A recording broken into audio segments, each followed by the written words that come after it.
네, 더불어민주당 이재명 대선 후보의 지지율이 좀처럼 상승세를 타지 못하고 있는 가운데 매머드 선대위가 제 역할을 못하는 것 아니냐, 이런 비판이 제기되고 있습니다. 민주당 당내에서도 초선들을 중심으로 쓴소리가 터져나오고 있는데요. 민주당 선대위 대변인인 이소영 의원 연결해서 자세한 이야기 직접 들어보겠습니다. 자, 이 의원님 나와 계십니까? 안녕하십니까? 네, 안녕하세요. 이소영 대변인입니다. 네.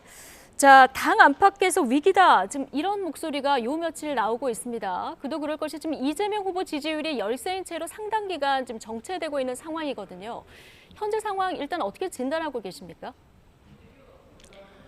정체되고 있다기보다는 야당 후보가 확정된 직후에 일부 컨벤션 효과도 있었던 것으로 분석하고 있고요. 또 오늘 발표된 여론조사에서는 다시 그 격차가 많이 좁혀져서 초박빙이다라고 하는 이제 분석들이 나오고 있고 네. 정권 심판론도 2주 연속 하락세이기 때문에 그런 점을 좀 지켜봐야 된다고 생각합니다. 아, 그러면 오늘 나온 MBS 여론조사 말씀해 주셨는데 두 후보 간 격차가 지금 1%포인트까지 좁혀지지 않았습니까? 이제 국민의힘 윤석열 후보가 선출된 이후에 컨벤션 효과는 끝났다. 이렇게 보시는 겁니까? 끝났다기보다는요. 예. 현재 이제 윤석열 후보의 지지율이 윤석열 후보가 발표하는 정책이나 어떤 행보, 활동에 기한 것은 아직 아니기 때문에 그런 점은 앞으로 남은 110일 동안 두 후보 간의 정책 경쟁 그리고 정치적인 경쟁을 해 나가면서 충분히 달라질 수 있을 것으로 보고 있고 그게 네. 이미 시작됐다고 보고 있습니다. 예.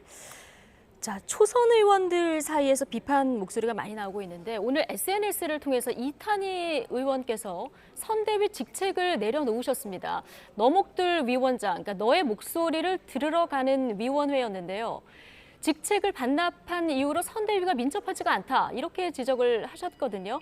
지금 민주당 선대위는 의원 전원이 참석하고 있어서 이제 매머드 선대위다 이렇게 불리는데, 자, 좀 규모가 큰 만큼 단점이 많다고 보면 될까요? 이탄희 의원이 이제 오늘 밝힌 입장은 네. 직책을 단순히 내려놓는다는 부분에 의미가 있다기보다는 현장에 내려가서 국민들 깊숙이 들어가서 먼저 목소리를 듣겠다, 현장에 가겠다라고 하는 이제 의미로 이해해 주시면 될 것 같고요. 예. 지금 선대위의 구성이나 운영과 관련해서 많은 분들이 주시는 애정 어린 우려와 비판에 대해서는 아주 진지하고 아프게 듣고 있습니다. 네. 여러 가지 고민과 개선이 준비되고 있습니다. 예. 그러니까 이탄희 의원이 직책을 내려놓겠다는 거는 현장에 내가 먼저 가겠다, 이런 의미로 받아들여 달라고 말씀해 주셨는데, 지금 현장성이 부족하다는 네. 지적과 함께 좀 전문성을 갖춘 인재들을 좀 발굴해야 된다, 이런 목소리들이 나오고 있는데, 여기에 대해서 어떤 당 내에서 인재 영입을 위한 움직임이 좀 있습니까? 일단 인재영입위원회가 만들어져서 외부에 다양한 아젠다를 가지고 와서 정책적인 부분 그리고 시민들과의 소통 부분에 있어서 도움 주실 분들과 논의를 이어나가고 있고요. 앞으로 한 분 한 분 이렇게 영입 인사분들을 또 말씀드리게 될 것 같습니다. 예, 알겠습니다. 자, 오늘 여론조사에서 이제 격차를 좁히긴 했습니다만은 선거 전략에 대한 지적이 당내에서도 좀 나오고 있습니다. 민주당의 싱크탱크죠. 민주연구원에서도 자, 이대로라면 국민의힘 윤석열 후보의 격차가 더 벌어질 거다, 이런 목소리가 나왔는데요. 그러니까 이재명 후보가 지금 강점은 못 살리고 약점은 극대화하는 캠페인을 하고 있다, 이렇게 지적을 했거든요. 이게 내부의 쓴소리라서 조금 아프실 수도 있는 발언인데, 자, 이 지적은 어떻게 보십니까? 아픕니다. 아프고 네. 내부에서 그런 비판과 우려가 많이 나오는 것은 이번 선거가 민주당에게 정말로 절박한 선거이기 때문이라고 생각합니다. 이재명 후보의 강점이라고 한다면 최근 많은 여론조사에서 경제정책 능력, 경제 대통령이 누구냐 하는 것에 대해서는 이재명 후보가 압도적인 그런 그 선택을 받고 있는데, 평가를 받고 있는데 이재명 후보의 경제 정책과 비전을 중심으로 한 전략이 앞으로 필요하다고 생각하고 네. 그 부분 바로 세울 예정입니다. 예. 어제 양정철 전 민주연구원장도 철저한 선수 중심의 끼워 맞추기다, 후보만 죽어라 뛰고 절박함이 없다 이런 비판을 내놓기도 했거든요. 실제 의원님들이 지역에서 적극적인 선거운동을 시작하지는 않으시는 걸로 느껴지는 이런 발언입니다. 이제 대선이 111일 남았는데 이탄희 의원님 현장으로 가시겠다 앞서 말씀을 해주셨는데 실제로 선대위 내의 의원님들 그 선거에 임하는 자세, 이런 움직임, 분위기 어떻습니까? 지금도 각자의 역할과 기여를 찾아서 다들 여러 가지 준비를 하고 있는 상황이고, 다만 아직은 초기이기 때문에 그런 부분이 바깥으로 잘 드러나지 않는 부분도 있었다고 생각합니다. 예. 다만 이런 내외부에서의 평가와 우려가 있는 만큼 다들 더 절박한 마음으로 이 선거에서 국민들의 목소리를 더 듣고 더 현장으로 내려가야 된다고 생각하고 있습니다. 예. 그리고 오늘 그런 우려의 의견을 표시한 의원들과 후보가 직접 만나서 또 간담회를 진행할 예정입니다. 예, 그 간담회에서도 몇 시에 만나십니까? 네, 오늘 4시로 아. 예정되어 있습니다. 예. 네. 자, 그러면 지금 후보를 만나서 이제 이야기를 전하겠다 얘기를 해주셨는데요. 지난번에 이 모임 소속 네. 의원님들이 이제 기자회견도 하시지 않았습니까? 자, 이재명 후보 오늘 이 자리에서 맞습니다. 어떤 논의를 하게 되고 또 어떤 요구를 하게 될 거라고 예상하십니까? 그 초선 의원들께서 며칠 전에 입장문 발표를 통해 여러 가지 요청을 주셨습니다. 더 현장성 있고 전문성 있는 선대위 구성과 운영에 대해서도 말씀을 주셨고요. 정당 개혁, 정치 개혁에 대한 어떤 아젠다에 대한 후보의 예. 결단과 약속도 요구를 했는데요. 그 부분에 대한 입장과 의견을 아마 오늘 후보가 또 밝히실 것으로 예상이 됩니다. 예, 알겠습니다.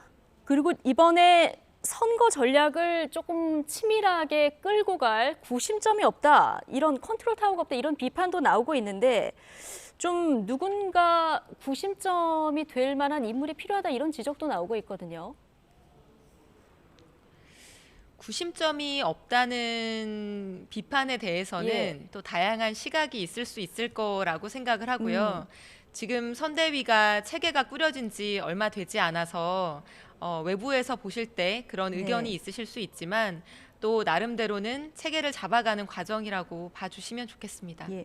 이미 상임 고문을 맡고 있는 이해찬 전 대표가 더 전면에 나서거나 아니면 양정철 전 민주연구원장이 어제는 선을 그으셨지만 직접 참여하는 방안, 이런 방안도 좀 얘기가 나오는 것 같은데 이런 가능성은 어떻게 보십니까? 일단 현재로서 그 말씀하신 두 분의 경우에는 예. 후보께 조언을 주시고 하는 역할을 지금도 많이 하고 계시고요. 네. 선대위에서 어떤 직책을 맡거나 또는 어떤 중심적인 이런 의사결정에 참여하시는 것은 지금은 아닙니다. 네. 그러나 선대위에서 활동하고 있는 많은 핵심 관계자 분들과 후보에게 여러 가지 조언을 주고 있고 그래서 많이 도움이 되고 있습니다. 예. 알겠습니다. 많은 도움이 되고 있고 이 가능성 여부는 조금 지켜봐야 되는 상황입니까? 네, 뭐 앞으로 선대위 구성에 대해서도 여러 가지 변화가 있을 수 있고요. 네. 또 선거 전략에 있어서도 논의가 이어져 나갈 것이기 때문에 앞으로 계속 그 문제까지 같이 논의하겠습니다. 알겠습니다. 자, 오늘 민주당과 열린민주당이 합당을 공식화했거든요. 자, 이 부분은 뭐 선거 전략적인 측면에서 쇄신책이다 이렇게 보면 될까요? 일단 먼저 민주당을 지지해 주시는 분들의 마음을 한데 모으는 것이 굉장히 중요하다고 생각합니다. 그런 측면에서 논의가 시작되고 있습니다. 그런 측면에서 지금 논의가 시작되고 있다. 근데 현재 여야의 싸움이 결국 중도층을 누가 껴안을 수 있을까? 이 부분 아니겠습니까? 그러다 보니까 열린민주당과의 통합이 어떤 시너지 효과가 날 수도 있지만 거꾸로 보면은 또 이 부분에서 부정적인 영향을 미칠 수 있다. 이런 분석도 나오는데요. 이 지적에 대해서는 어떻게 보십니까? 양 측면의 의견이 있을 수 있다고 생각하는데요. 예. 열린민주당도 지금까지 작년부터 쭉 정당 활동을 해오면서 많은 국민들의 의견을 듣고 이제 활동해 오셨기 때문에 두 당 간의 통합 논의가 시작되고 있는 이 모습을 좀 긍정적으로 기대해 주시고 바라봐 주시면 좋겠습니다. 네, 알겠습니다. 오늘 말씀 여기까지 듣겠습니다. 지금까지 민주당 선대위 대변인은 이소영 의원과 함께했습니다. 오늘 고맙습니다. 감사합니다.